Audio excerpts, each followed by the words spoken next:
Can you afford a home in Berkeley in 2025? Stay tuned. In this video, we're going to talk about how to actually buy a home in Berkeley this year.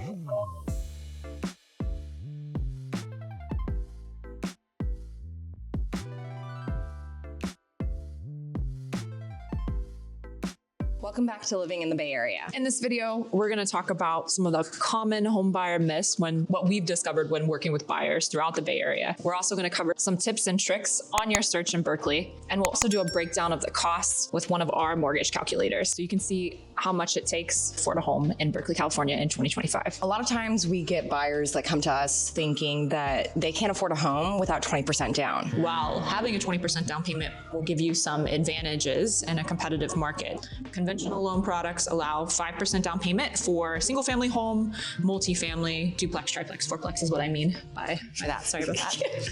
Even though you may have 20% down, you don't have to put that full amount down if you want to seem more competitive early on. You might want to save that additional 10%, for example, for improvements if you're going after a cosmetic fixer in Berkeley. Myth number 2, you have to be fully underwritten to buy a home. Most folks who are just starting out purchasing, they don't understand what being underwritten even means. It does help you be more competitive. If you are fully underwritten, that can give you advantages of feeling comfortable releasing your loan contingency. Of course, offers without contingencies are more appealing to a seller. Being underwritten with a local lender versus, say, a commercial lender, you are working with somebody that knows the market and is able to get you through the process quickly. When you're working with a local lender in comparison to a commercial. Just for clarity for viewers and first-time home buyers, what do you mean by like a bigger commercial lender? Places like Wells Fargo or, Chase, where have a lower interest rate that they mention versus a local lender who might be like a quarter percentage higher or a 0.25 percentage higher. They're able to move quicker. You're basically exchanging a lower interest rate, and I don't think that's always true for these bigger commercial lenders like Wells Fargo, Quicken Loans. Yeah, they market a Rocket Mortgage. They market a lower rate. You're trading out for time for closing. A listing agent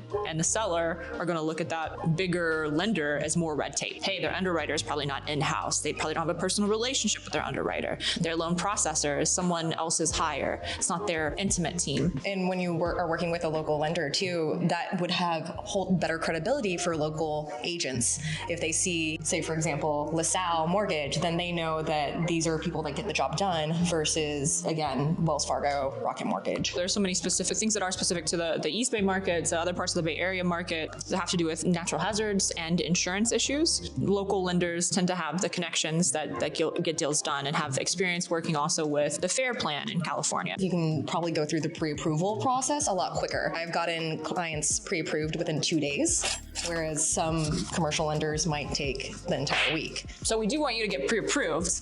But being underwritten on top of being pre-approved can take, with a local lender, let's say, it can still take 7 to 10 days. You talk to a couple of lenders and see how fast they can get you a pre-approval letter. See who's most responsive, see who calls your realtor. We are a team in this process. So the quality of each player on this team absolutely matters in getting you the result that you want and the type of home you ultimately envision living in. We move quickly. So 14 days on average is usually when a home from listing to going into pending. At least that's been the data from the last couple of months. And now in the spring market with lower inventory, we'll see what happens, but there are homes that never make it to be marketed publicly in both Kensington and Berkeley. Just because you are paying with cash or hard money doesn't mean that you are successfully going to get into contract 20% below asking price, or I should say list price. So you're not necessarily at an advantage that allows you to compromise on offer price. Get out of the mindset that you're going to get a deal just because you're paying cash in Berkeley or any other city in the Bay Area. Pretty much. Unless it's a complete fixer, it's an off time in the market because of politics, the news, or the season. And you're not competing with other potential investors who are paying in cash. Well, everyone has the same 65% ARV minus repairs. Good luck. Myth number 4, pulling your credit for the pre-approval will destroy your credit or take your credit score down many, many points. Potential buyers are afraid to do a hard pull on their credit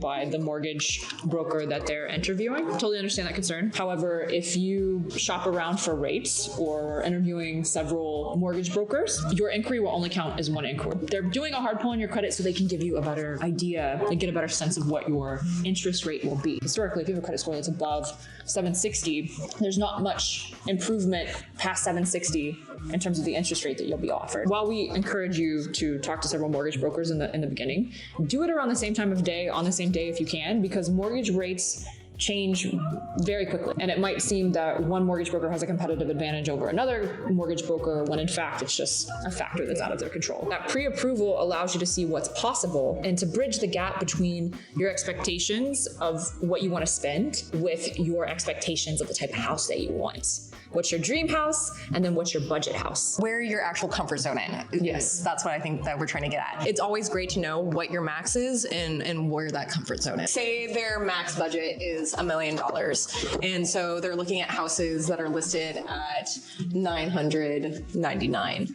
Realistically, homes within the area are going to sell 15% above list price. Well, 15 to 30% I've seen recently. It's totally neighborhood dependent. We're going to do another breakdown of Berkeley neighborhoods and their median prices.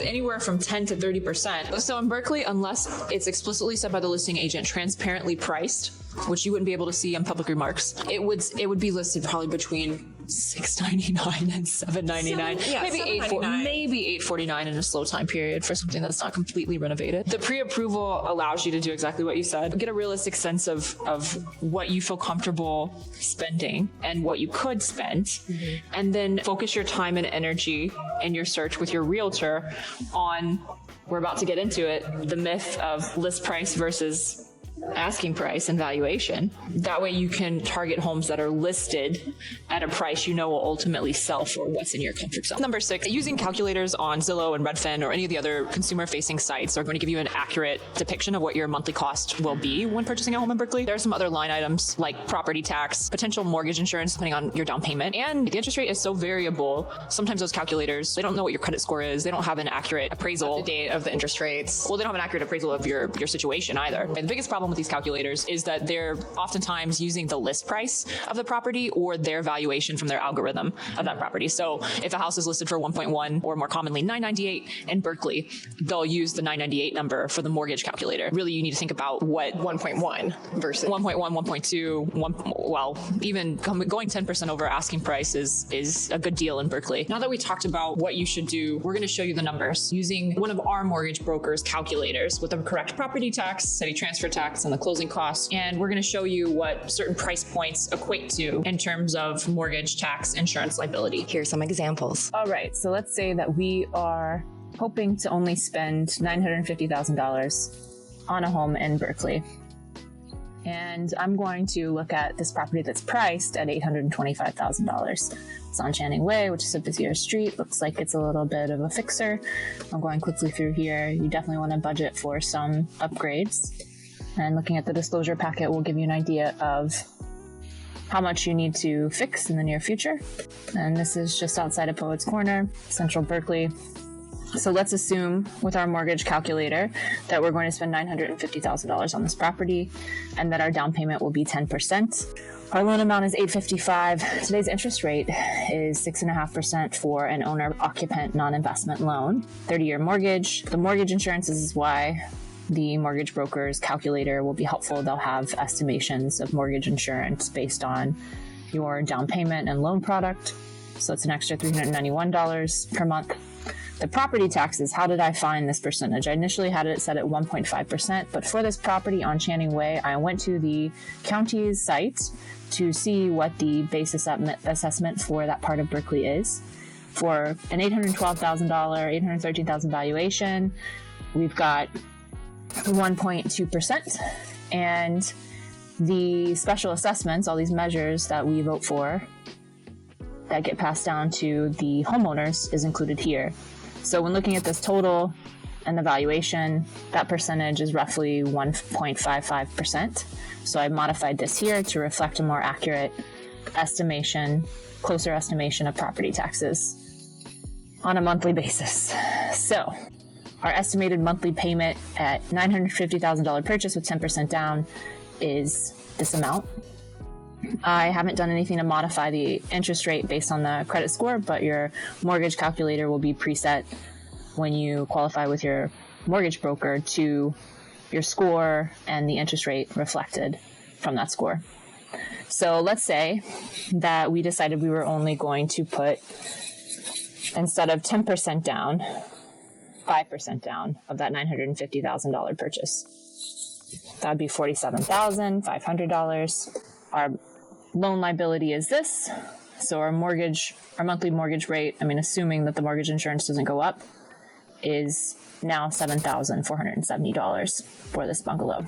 Something I didn't talk about yet, but we'll get into later when talking about the closing costs, are city transfer tax, which is under $1.6 million in Berkeley, $15 for every $1,000, and it's split between the buyer and seller typically. That number is included in other costs. Prepaids and impounds, that has to do with property tax being prepaid and prorated based on your close date, and then insurance if it has to be impounded depending on your loan product, meaning combined. So this is just showing your homeowner's insurance as well being impounded with your mortgage payment. So your total cash to close, even though you're putting down about 50 grand, is another 30. One other note in this mortgage calculator I forgot to mention is that if you were able to negotiate seller concessions in the form of a credit to buy down your interest rate, here's what your monthly mortgage liability would be with those interest rate buy down to 4.5% and 5.5%. And that's an example of a 2-1 buy down. Let's do another example. Let's say that our budget is $1.6 million. Let's look at something I think will sell for that. How about 2122 Garber Street? That's in Elmwood. This house is a 2-bedroom, 1.5 bath on record, but it's a measured 3,200 square feet. So lots of room to add bedrooms and baths. Looks like you can add to that kitchen as well. So let's say our budget's $1.6 million, not a penny over. And in this case, we're going to we need a minimum if we're using a conventional loan of 5% down, but let's say we're going to do 10% down again.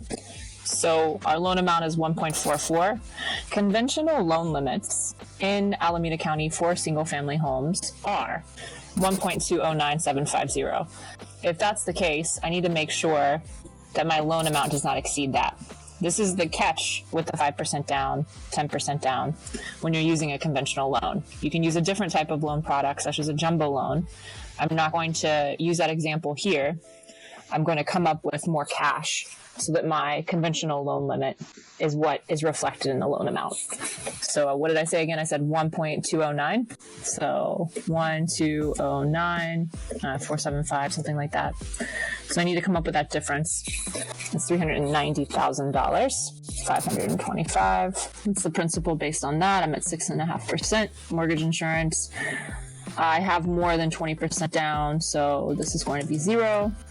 My property taxes, let's assume that for Elmwood, this area of Berkeley, the base assessment and the special assessments is roughly the same. So I've got about 24 grand in taxes per year. My homeowner's insurance, I might increase that a little bit because of the current environment.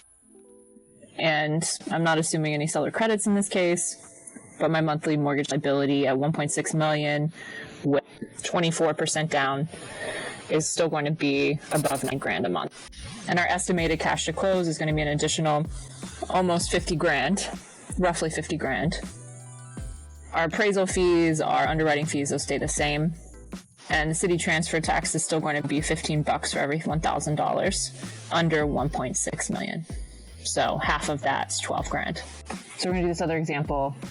This last example at Santa Barbara Road. It's off of Marin Avenue, so it's a little bit up there. It's a 2-bedroom, 1 bath, 1231 square feet on public record. It's listed at $998, so I'm going to assume that this one is going to sell for at least 1.3. So let's say our budget's 1.3. We want to put 10% down. Mortgage interest rate stays the same. Our loan amount and mortgage insurance, I'm going to change it back to 0.55. Okay, perfect.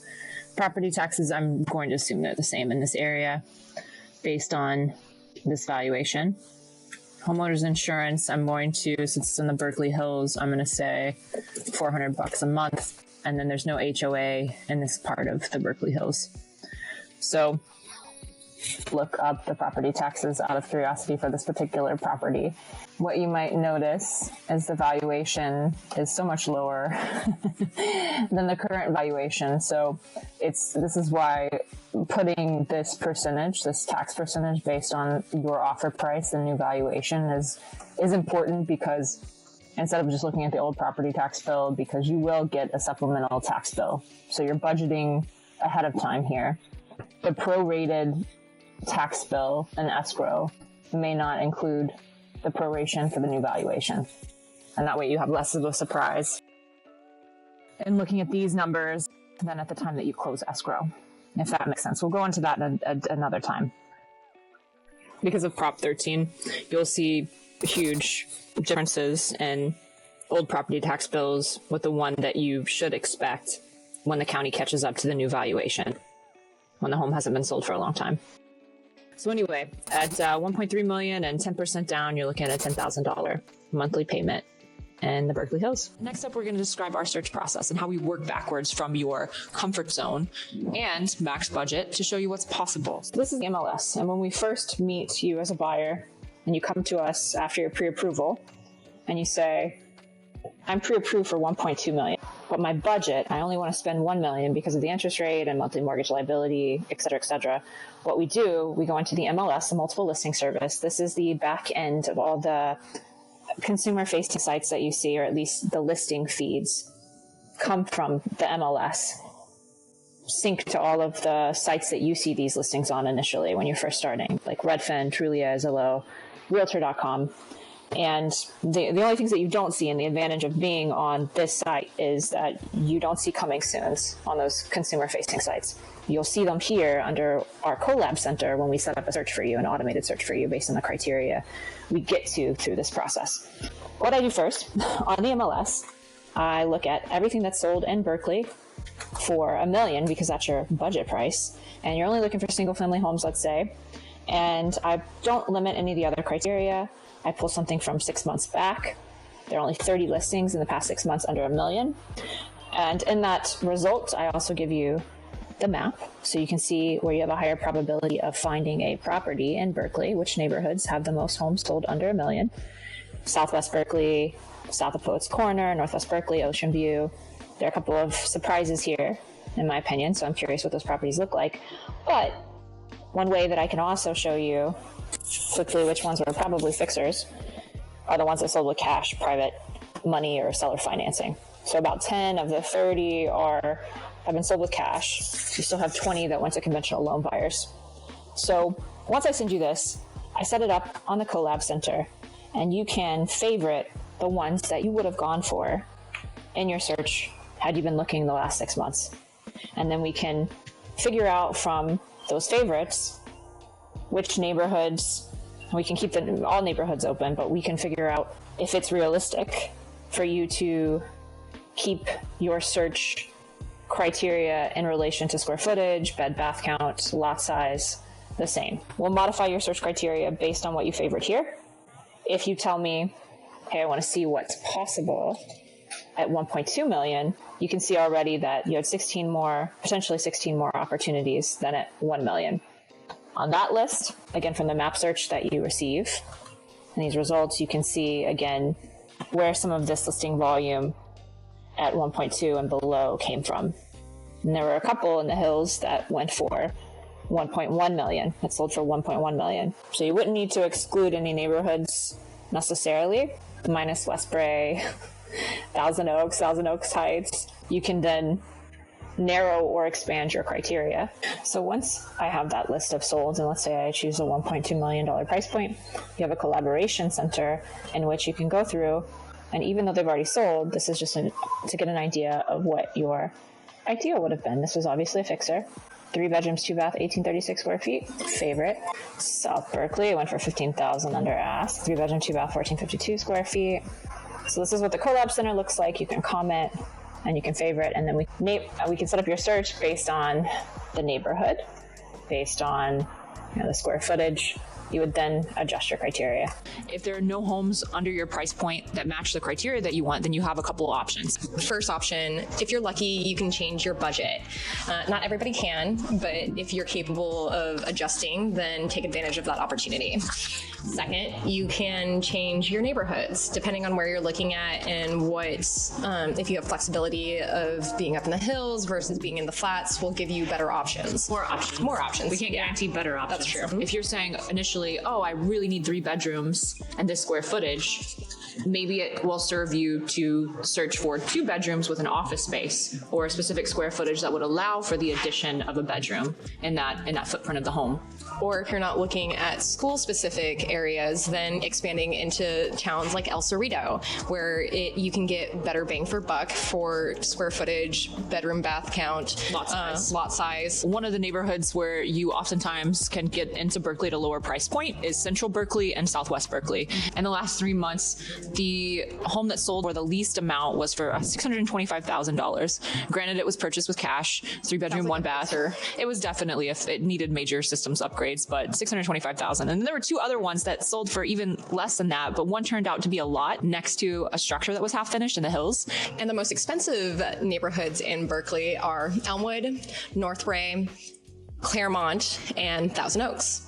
And some of this has to do with the age of construction of the homes or whether or not they have definitely the sizes, the views, having a flat lot if you're in the hills versus not having a flat lot, the centrality of some of these places. So once you have modified your search criteria, you want to figure out strategy with your realtor. You will see a pattern for list price to sold price ratio. You will see a pattern for number of offers. And then even when you know for a neighborhood or a city like Berkeley that homes are going to, in March, if there's X amount of inventory, sell for between 15 and 30% over asking, there are variations in pricing based on the type of view that you have. And like we said before, whether or not your lot is flat versus sloped, how much of your lot is usable. Just because something has a 15,000 square foot lot doesn't mean it'll sell for the same thing as another property that had a 15,000 square foot lot that was all flat with views. Proximity to certain sites such as UC Berkeley or the Claremont Hotel. It's not something people consider when they're shopping, but when they are in this area, then they realize those are the things that they need to consider as well. You should and you can wait until the weekend to see a house. In this highly competitive market where average days on market are around 14, as soon as it comes live in our systems, which tend to be the Thursday before the weekend, get in there sooner rather than later. You have an opportunity for coming soons, which aren't on the consumer facing sites. Any brokerage actually has an internal list of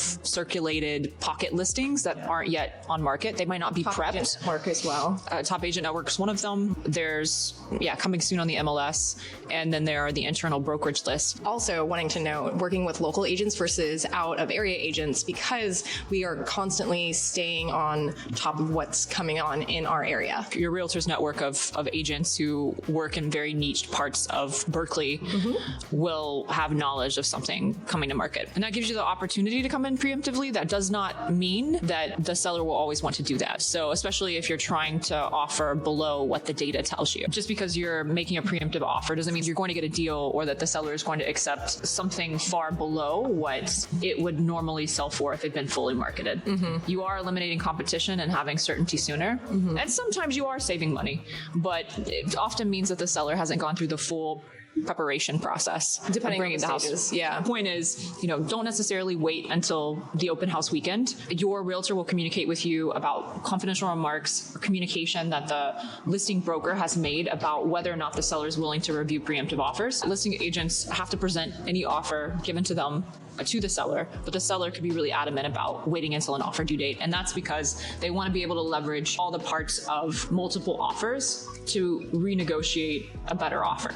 Hypothetically, that's one scenario. Don't forget to ask your realtor about any potential pocket listings or private exclusives. Take a look at the coming soons as soon as they come out. There might be an opportunity to get in on a property that you really love early. So when you're going and checking out homes in Berkeley, because of how low the inventory is, you want to prioritize what your favorite list is is and go see those first before you see the maybes or the ones that you don't love as much, because you don't want to waste time. And if you really like a home, or you would have your agent reach out to the listing agent and pull those disclosures so you know what's going on in the house. Make sure there aren't any red flags in those favorites or the later list. Another thing that you want to do when you're going and visiting a house is seeing it at different times of day, not just when it's the sunniest, but like in the evening times, and checking what noise levels are going to be like. Yeah, when it's peak traffic time and you're on a busy street. I think the house that I mentioned earlier that sold for the least amount in the last 3 months was on Dwight Way. Dwight. And so there's some other ones that are deals that are on Ashby Avenue, and the house is really close to the street. So you absolutely want to go at peak commuter times to see what the noise level is like inside the house. Here are some things we could say myth. Your only liability in buying a house is the mortgage, taxes, and insurance. Financial liabilities include the work that you will have to do on the property because of the age of the home. In the Bay Area, especially in Berkeley, there's not a lot of new construction.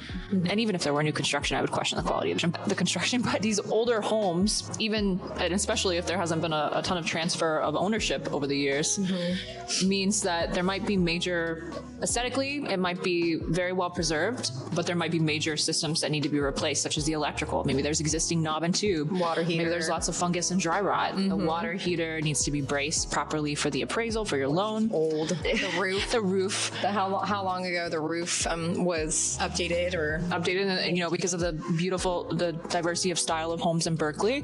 Tile roofs will be different than flat roof. And this is why the next step in terms of financial liabilities is to also talk to your realtor about what is typical for estimations of repairs in the disclosure packets for Berkeley homes. Buyer tip: when you're about to write on an offer, or even when you're in contract on a home, bring in your general contractor or a home inspector that you trust when walking through the home. That way you know and can feel comfortable and aware of the condition of the home. Even if the home inspection report says something otherwise, it's always good to get a second opinion. Yeah, and they'll have a lot of the home inspectors have some pricing ideas for the immediate improvements that need to be made in the home. Keep in mind, or they can give you a timeline for future improvements when you do that walkthrough. Prioritizing what needs to be done right away versus what can be put off for a couple of months or a year. We're in a tough situation right now because of the insurance companies adding 27% increases to all plans, or at least specific companies are doing that. The Fair Plan is an option for you, but that can be an additional cost of $5,000 to $7,000 on top of what your past insurance was. The reports are important because they give you a sense of what you'll have to spend on your home to keep it safe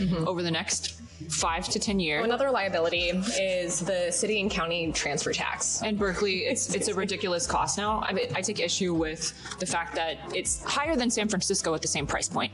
So folks who bought many, many years ago, and folks who maybe purchased in the last 3 years, maybe they voted yes for it too.